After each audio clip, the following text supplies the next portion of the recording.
क्या पीएम मोदी पर लगेगा 6 साल का बैन? क्या मोदी जी नहीं लड़ पाएंगे चुनाव? आखिर किसने और क्यों प्रधानमंत्री के खिलाफ हाई कोर्ट से की ये मांग? दरअसल लोकसभा चुनाव 2024 को लेकर सियासी पारा चढ़ा हुआ है। पीएम मोदी लगातार तूफानी तरीके से प्रचार कर रहे हैं और बीजेपी की जीत के लिए पूरे देश में हर दिन जनसभाएं कर रहे हैं। इस बीच प्रधानमंत्री मोदी के खिलाफ दिल्ली हाई कोर्ट में एक याचिका दायर हुई है। इसमें मांग की गई है कि पीएम मोदी को 6 साल के लिए चुनाव से बैन कर दिया जाए। जी हाँ, खबर देखिए, बार एंड बेंच की खबर है। लिखा है, वोट मांगने के लिए धर्म का हवाला देने पर पीएम मोदी पर 6 साल का चुनाव प्रतिबंध लगाने की मांग को लेकर दिल्ली हाई कोर्ट में याचिका दायर। तो लोकसभा चुनाव की ये चुनावी लड़ाई अब अदालत पहुंच गई है। दिल्ली हाई कोर्ट में एक वकील ने याचिका दायर कर गुहार लगाई है कि प्रधानमंत्री मोदी पर 6 साल तक चुनाव न लड़ने का प्रतिबंध लगाया जाए। याचिकाकर्ता ने अपनी याचिका में कहा है कि लोकसभा चुनावों के मद्देनजर प्रधानमंत्री नरेंद्र मोदी ने भगवान और पूजा स्थलों के नाम पर वोट मांगकर आदर्श आचार संहिता का उल्लंघन किया है, इसीलिए उन्हें चुनाव लड़ने से रोका जाए। ये याचिका आनंद एस जोंधले नाम के एक वकील ने दायर की है। जोंधले ने अपनी याचिका में 9 अप्रैल को उत्तर प्रदेश के पीलीभीत में प्रधानमंत्री मोदी के भाषण का हवाला दिया है और कहा है कि उन्होंने अपने भाषण के दौरान मतदाताओं से हिंदू देवी देवताओं और हिंदू पूजा स्थलों के साथ साथ सिख देवी देवताओं और सिख पूजा स्थलों के नाम पर भाजपा को वोट देने की अपील की है। याचिकाकर्ता ने अपनी अर्जी में पीएम मोदी को 6 साल तक कोई भी चुनाव लड़ने से अयोग्य घोषित करने की मांग की है। बार एंड बेंच की रिपोर्ट के मुताबिक याचिका में कहा गया है कि पीएम मोदी ने अपने भाषण में कहा है कि उन्होंने राम मंदिर का निर्माण कराया है। ये भी कहा है कि उन्होंने करतारपुर साहिब कॉरिडोर विकसित करवाया और गुरुद्वारों में परोसे जाने वाले लंगरों में इस्तेमाल होने वाली सामग्री से जीएसटी हटाया। उन्होंने अफगानिस्तान से गुरु ग्रंथ साहिब की प्रतियां वापस मंगवाई हैं। इस तरह के बयान पीएम मोदी ने दिए हैं। याचिकाकर्ता ने अपनी अर्जी में कहा है कि पीएम मोदी ने न केवल हिंदू और सिख देवी देवताओं और उनके पूजा स्थलों के नाम पर वोट मांगे, बल्कि विपक्षी राजनीतिक दलों के खिलाफ मुसलमानों का पक्ष लेने वाली टिप्पणियां भी की हैं। तो इस तरह की जो याचिका है वो हाई कोर्ट में दायर की गई है। तो अब देखना ये होगा कि हाई कोर्ट ये याचिका स्वीकार करता है या फिर नहीं, और अगर स्वीकार करता है तो क्या सच में पीएम मोदी को सजा मिलेगी? क्या राहुल गांधी पर जिस तरह से 2 साल तक चुनाव न लड़ने का प्रतिबंध लगाया गया था, हालांकि बाद में सुप्रीम कोर्ट ने उसे हटा दिया था, तो क्या मोदी जी पर भी इसी तरह का प्रतिबंध लगेगा? हालांकि इस तरह की आशंकाएं बेहद कम है, क्योंकि जिस तरह से चुनाव आयोग है, उन्होंने प्रेस कॉन्फ्रेंस में जब उनसे सवाल किया गया कि आप बीजेपी के नेताओं पर कार्रवाई क्यों नहीं करते हैं, आखिर केवल विपक्ष के नेताओं पर ही कार्रवाई क्यों की जाती है, तो इस दौरान जो चुनाव आयुक्त थे उन्होंने साफ तौर पर कहा था कि हम सब पर समान तरीके से कार्रवाई करते हैं और आगे भी करते रहेंगे। लेकिन बीजेपी नेताओं पर कार्रवाई कितनी होती है ये आप अच्छी तरह से जानते हैं। विपक्ष के कोई भी नेता का किसी भी तरह का बयान आ जाता है तो सीधे तौर पर उसे चुनाव आयोग जो है नोटिस भेज देता है। कभी ये मामला कोर्ट पहुंच जाता है और राहुल गांधी के मामले में तो आपने देखा कि कितनी फटाफट कार्रवाई हुई है और सजा भी दी गई थी, उन्हें अयोग्य घोषित किया गया था। लेकिन बाद में सुप्रीम कोर्ट के दखल अंदाजी के बाद राहुल गांधी की सांसदी वापस आई थी और जो है अब वो चुनाव लड़ सकते हैं।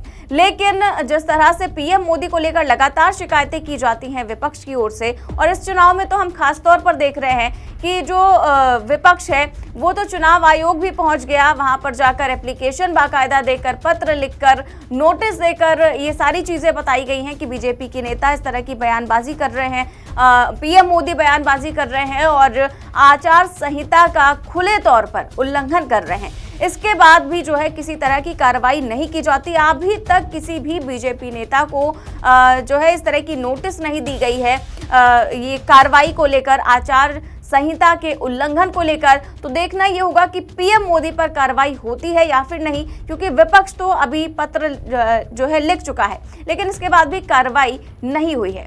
हमने चुनाव आयोग के समक्ष एक ऐसी बात भी रखी जो बार बार हम पहले भी उठाते आए हैं कि प्रधानमंत्री के जो सैन्य बलों के साथ कार्यक्रम किए जाते हैं, उनकी चित्रों का, उनकी फिल्म्स का दुरुपयोग करना चुनाव के दौरान, जहां प्रधानमंत्री सेना की यूनिफॉर्म में होते हैं या एयरफोर्स की कैप लगाकर प्रचार कर रहे हैं एक तरह से, वो उस पर हमने अपनी बहुत घोर आपत्ति दर्ज कराई, क्योंकि पहले भी हम वो आपत्ति दर्ज करा चुके हैं और पहले चुनाव आयोग की एडवाइजरीज हैं कि यह नहीं किया जा सकता चुनाव के दौरान।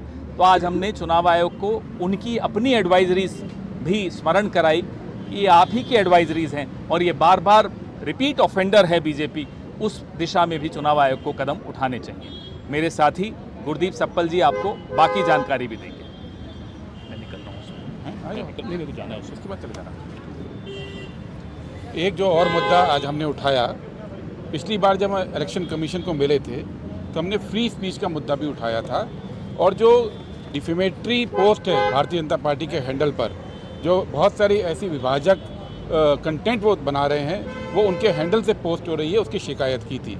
इलेक्शन कमीशन ने आज हमको ये बताया कि उन्होंने फैसला लिया है कि चुनाव के दौरान जो सेक्शन 69 और 79 है आईटी एक्ट का, जिसके 69 और 79 आईटी एक्ट का जो है, जिसके तहत अलग अलग यूट्यूब चैनल को, अलग अलग फ्री स्पीच के प्लेटफॉर्म को बंद किया जा सकता है, उसका पालन नहीं करने का फैसला किया है। उन्होंने कहा है कि इलेक्शन के दौरान फ्री स्पीच को बिल्कुल बरकरार रखने के लिए इलेक्शन कमीशन इस पक्ष में नहीं है कि कोई भी यूट्यूब चैनल, कोई भी मीडिया का प्लेटफॉर्म उस पर बैन ना किया जाए।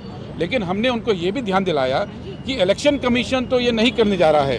इलेक्शन कमीशन ने तो कहा कि वो फ्री स्पीच चाहते हैं, लेकिन सरकार की जो मिनिस्ट्री है, मिनिस्ट्री ऑफ इंफॉर्मेशन ब्रॉडकास्टिंग, सूचना प्रसारण मंत्रालय, वो कई यूट्यूब चैनल्स को बैन कर रही है, कई सारे पत्रकारों के हैंडल्स को बैन कर रहे हैं। अभी 2 दिन पहले भी एक यूट्यूब चैनल था बोलता हिंदुस्तान, उसको भी बैन किया गया।